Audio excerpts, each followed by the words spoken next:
ស្នេហាបំពេអារម្មណ៍បំរើ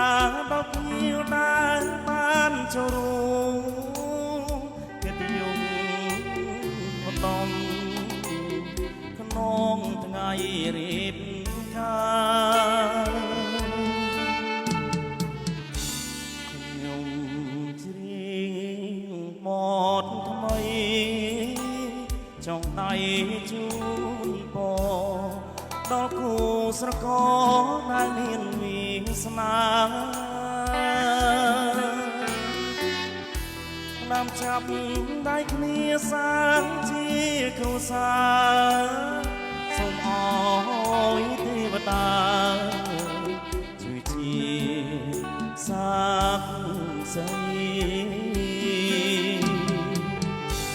ខ្ញុំខំស្រែកគ្នាទាំងថ្ងៃទាំងយប់តែគាត់គូគំចត់ជានិស័យ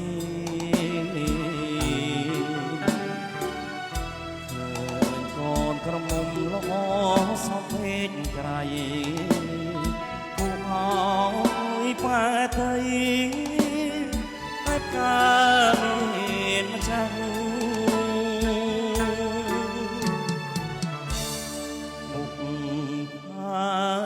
មួយកង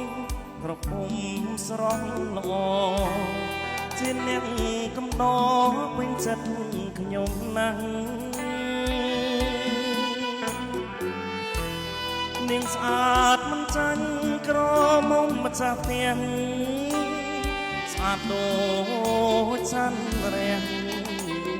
ក្នុងដួងចិត្តខ្ញុំ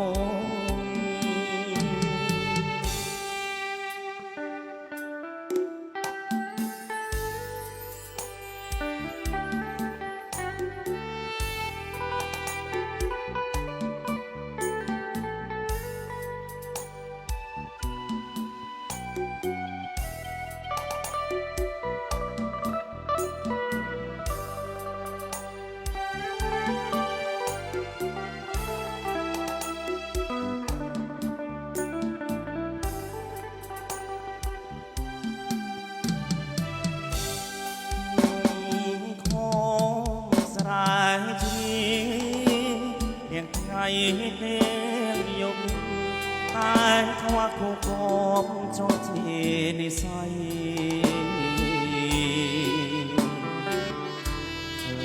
កូនក្រមុំល្អសពពេកក្រៃគូអើ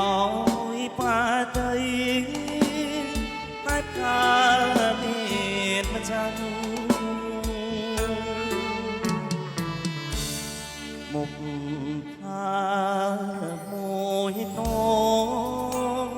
ក្រពុំស្រស់ល្អជាអ្នកកំដរពេញចិត្តខ្ញុំណាស់នាងស្អាតមិនចាញ់ក្រមុំម្ចាស់ផ្ទះស្អាតដូចច័ន្ទរះក្នុងដួងចិត្ត